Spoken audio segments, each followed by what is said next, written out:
नमस्कार मित्रांनो, स्वागत करतो तुमचं आसान भाषा मी या यूट्यूब चॅनलवरती. तर आज आपण एसी सिरीज सर्किटवरचे नेक्स्ट क्वेश्चन्स पाहणार आहे. तर क्वेश्चन नंबर 1 तुमच्या स्क्रीनवर तुम्हाला दिसत असेल. अ 12 volt battery is connected across 1 microfarad capacitor. Energy stored in capacitor is option number 1 12 into 10 to the power minus 4 J, 24 into 10 to the power minus 6 joules, 40 and 72. ठीक आहे. तर आपल्याला क्वेश्चन काय विचारायला आहे की एक 12 वोल्टची बॅटरी आहे आपली, ती आपण कनेक्ट केलेली आहे एक 1 मायक्रोफॅरेड कॅपॅसिटरच्या अक्रॉस. जसं तुम्ही इथं बघू शकता की एक मी कॅपॅसिटर घेतलाय 1 मायक्रोफॅरेडच्या, त्याच्या अक्रॉस मी वोल्टचा बॅटरी लावली, व्होल्टेज सोर्स लावलाय. आता आपल्याला एनर्जी काढायची. जसं तुम्हाला मी सांगितलेलं formula for energy is what, e is equals to 1/2 CV square. हा जो कॅपॅसिटर आहे, हा जो एनर्जी स्टोअर करणार आहे, तो एनर्जी स्टोअर करताना कोणत्या फॉर्म मध्ये करतो? तो एनर्जी स्टोअर करताना in the form of electrostatic field. ठीक आहे, इलेक्ट्रोस्टॅटिक फॉर्म मध्ये तो एनर्जी स्टोअर करतो. तर आता ती एनर्जी किती स्टोअर केली त्यासाठी फॉर्म्युला आपण पाहिला होता लेक्चरमध्ये, 1/2 CV स्क्वेअर हा होता त्याचा फॉर्म्युला. तर 1/2 सी म्हणजे व्हॅल्यू ऑफ कॅपॅसिटर 1 मायक्रोफॅरेड, ही 1 into 10 to the power minus 6 and voltage is 12 volt. 12 into 12. Now answer is 72. बरोबर ना? 2 आणि इथं 6 बारसक 72, 72 into 10 to the power minus 6 joules. हे आला आपला आन्सर. म्हणजे एनर्जीचा फॉर्म्युला काय? E is equals to 1/2 C into V square, हे आपण पाहिलेलं. ठीक आहे, तर हा एक बेसिक क्वेश्चन होता, एकदम सिंपल. यामध्ये काहीच नव्हतं, एकच फॉर्म्युला यूज केला आपण, 1/2 CV स्क्वेअर. ठीक आहे, तर लाईकवाईज क्वेश्चन मध्ये अगेन आपल्याला दुसरं काही फिरून विचारू शकतात. इथं 12 व्होल्ट आहे ना, अगेन आपल्याला असं देऊ शकतात की म्हणजे एक इथं जो कॅपॅसिटर आहे, कॅपॅसिटरच्या जागी आपल्याला देऊ शकतात इंडक्टर. ठीक आहे, त्या इंडक्टरची व्हॅल्यू देतात. सपोज फॉर एक्झाम्पल 1 हेनरी दिली. आता इथं जे व्होल्टेज आपल्याला दिलंय, इन्स्टेड ऑफ दिस व्होल्टेज आपल्याला जर इथला करंट दिला असेल की इंडक्टरमधनं करंट जातोय 5 एम्पियर, तर विचारतात की इंडक्टरमध्ये किती एनर्जी स्टोअर झाली. ठीक आहे, एनर्जी स्टोअर इन इंडक्टर असं विचारतात. मग त्यासाठी लाईकवाईज इथं फॉर्म्युला काय होता? 1/2 C इंटू व्ही स्क्वेअर. इंडक्टरचा फॉर्म्युला आहे 1/2 L इंटू I स्क्वेअर. ठीक आहे, म्हणजे कॅपॅसिटर आणि त्याच्या अक्रॉसचं व्होल्टेज, त्यालाच इक्विव्हॅलंट काय? इंडक्टर आणि त्यातला जाणारा करंट. बरोबर. तर ते जर फॉर्म्युला पण आपण या फॉर्म्युल्याने जर बघितलं तर बघूयात बरं. 1/2 इंटू 1 L म्हणजे 1 हेनरीचा 1 इंटू करंटचा square. Current is 5 into 5. Therefore 25 divided by 2 म्हणजे आपला आन्सर आला 12.5 जूल. तर हा इंडक्टर किती एनर्जी स्टोअर करेल? 12.5 जूल्स एवढी एनर्जी तो स्टोअर करेल. ठीक आहे, तर हा एक छोटासा क्वेश्चन होता की त्याच्यामध्ये एनर्जी स्टोअर आपण इंडक्टर आणि ह्याच्यातली काढतो. इंडक्टरमध्ये इलेक्ट्रोमॅग्नेटिक फॉर्म मध्ये होतं, तसं ह्याच्यामध्ये इलेक्ट्रोस्टॅटिक फॉर्म मध्ये एनर्जी स्टोअर केली जाते.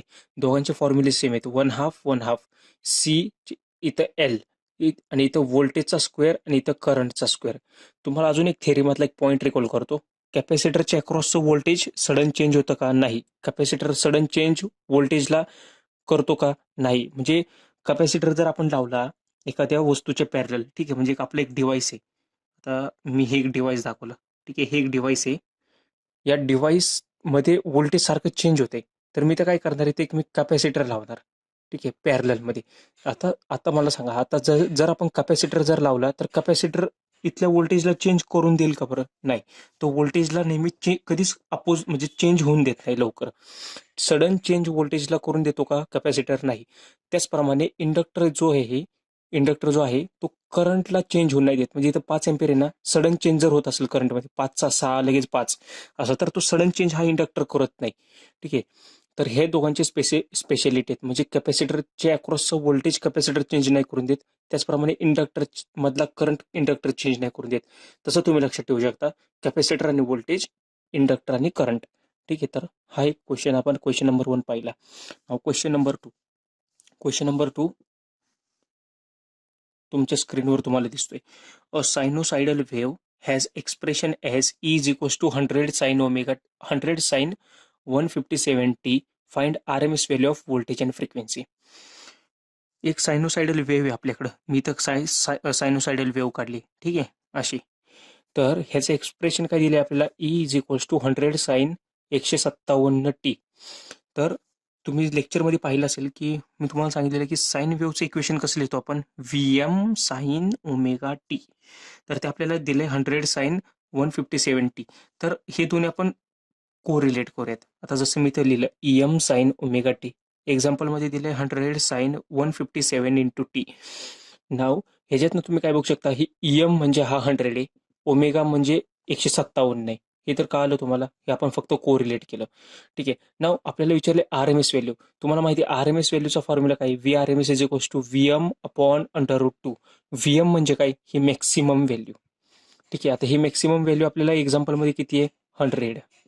हे तर 100 ही आपली मॅक्सिमम व्हॅल्यू आहे ना एक्झाम्पलनुसार, या एक्सप्रेशननुसार. मग 100 डिवायडेड बाय 1.41 हे केलं तर आपला आन्सर येतं नियरली 70.71. ठीक आहे. हे आपल्याला RMS व्हॅल्यू ऑफ व्होल्टेज मिळालं. नाव आपल्याला काय काढायचं आता, फ्रिक्वेन्सी काढायची. ठीक आहे. तर फ्रिक्वेन्सी, आता ही फ्रिक्वेन्सी काढणार आपण या ओमेगावरून. ओमेगा किती आपला 157. ओमेगाचा फॉर्म्युला काय, जसं मी तुम्हाला सांगितलेलं, omega is equals to 2πf. 2πf. Now frequency is what, हे 2π इकडे डिवाइडला गेलं, ओमेगा अपॉन 2π. ठीक आहे. Omega is what 157 divided by 2 into pi. पाय इज 22 डिवायडेड बाय 7. हा वरती 7 मी लिहिला. जर 22ने भाग घातला तर 22 एके 22, 22 7 154 नाही. ठीक आहे. मग तरी पण आपण कन्व्हिनियन्ससाठी करूयात, 7 घेऊयात डायरेक्ट. 7 इंटू 7 49 डिवायडेड बाय हा 2 एज इट इज. म्हणजे किती आन्सर येते ह्याचं, 24.5 समथिंग येते. ठीक आहे. मग याचाच अर्थ काय झाला, 25 hertz, nearly equal to 25 hertz हे आहे.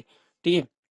तर फ्रिक्वेन्सी आपण किती काढली आपली, 25 हर्ट्स. ऑप्शनमध्ये बघूया तर ऑप्शन नंबर बी मॅच होते, is a right. And 25 hertz हे आपलं आन्सर झालं ना. ह्याच्यामध्ये आणखीन काय विचारलं जाऊ शकते, की टाइम पिरियड विचारला जाऊ शकतो, याचा टाइम पिरियड काय. ठीक आहे. सायकलचा तर टाइम पिरियड कसं काढणार, T is equals to 1/f. 1/25 म्हणजे 4 मिली सेकंड वगैरे असं काहीतरी येईल टाइम पिरियड. ठीक आहे. तर हा एक क्वेश्चन एकदम बेसिक क्वेश्चन होता, की ज्याच्यामध्ये आपल्याला RMS व्हॅल्यू काढायची होती. ह्या इक्वेशनवरचा क्वेश्चन दिलेला. या टाईपचा क्वेश्चन तुम्हाला एक्झाममध्ये विचारला जाऊ शकतो. ठीक आहे.